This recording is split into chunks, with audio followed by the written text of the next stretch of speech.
Hello cuties, ఇప్పటికి అర్థమైపోయింది కదా. మనమైతే ఇస్కాన్ టెంపుల్కి అయితే వెళ్ళాము ఒకరోజు.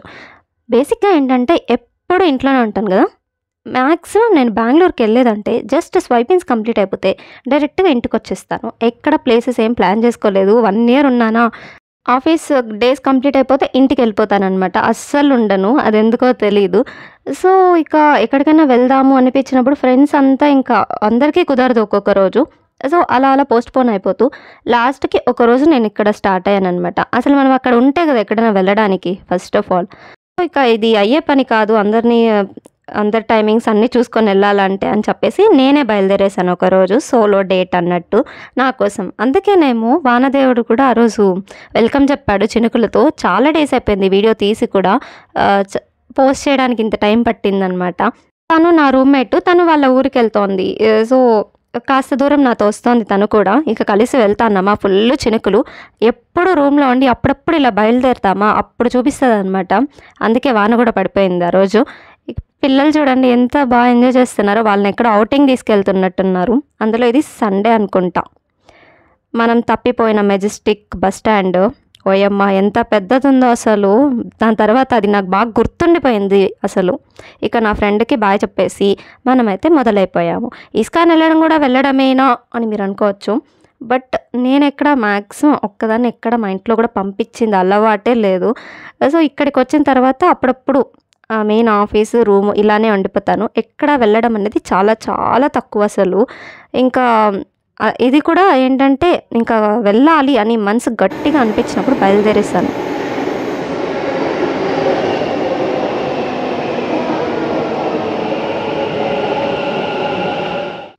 మనకు మొదట్లో అసలు ఏం తెలిసేది కాదు. మెట్రోలో ఎలా వెళ్ళాలి, ఎలా తీసుకోవాలి అసలు ఏం తెలియదనమాట.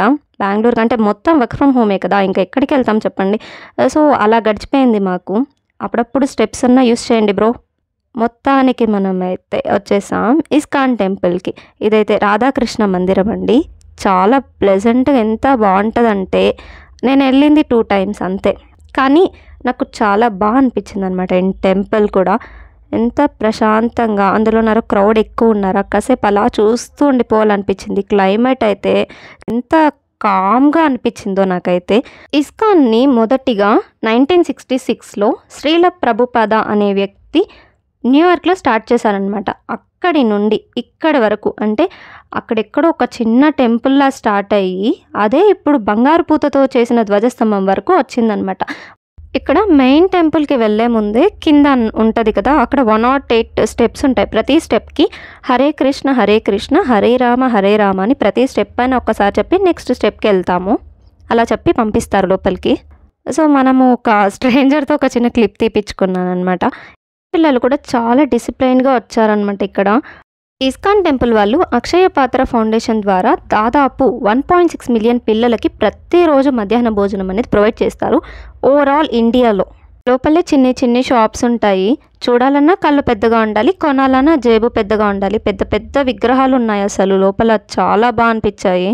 లోపలే ఫుడ్ ఐటమ్స్, డెకరేటివ్ ఐటమ్స్, ఇలా చాలా చాలా వేరియేషన్స్, బుక్స్ ఇలాంటివి చాలా అమ్ముతున్నారు. నేనైతే కృష్ణుడిని చూస్తూ అసలు రాధాకృష్ణులు ఎంత చూడముచ్చటగా ఉన్నారంటే ఒక్కటే వెళ్ళినా కానీ, ఎందుకంటే మనం కొంచెం కృష్ణ భక్తురాలన్నమాట ఎక్కువ, ఆయన అంటే చాలా పిచ్చి. సో ఒక్కటే వెళ్ళినా కానీ హ్యాపీగా ఆయన చూసుకొని కాసేపు నా టైం అనేది అక్కడ స్పెండ్ చేసి వచ్చేసాను. గమ్మత్ ఏంటంటే లాస్ట్ టైం ఇస్కాన్కి ఒక్కటే వచ్చాను నా బర్త్డే రోజు. ఆ రోజు ఏంటంటే నాకు అసలు రూట్ కూడా తెలియదు. జస్ట్ ఫ్రెండ్స్తో ఇలా వెళ్ళాలి అని ఒక జస్ట్ ఐడియా తీసుకొని వచ్చాను. మళ్ళీ మెజెస్టిక్ మెట్రో దగ్గర ఒక ఇద్దరు కలిసారనమాట. వాళ్ళు కూడా ఇస్కాన్ అని చెప్తే వాళ్ళతో జాయిన్ అయ్యి స్ట్రేంజర్స్తో మళ్ళీ వచ్చాను. చాలా బాగా అనిపించింది.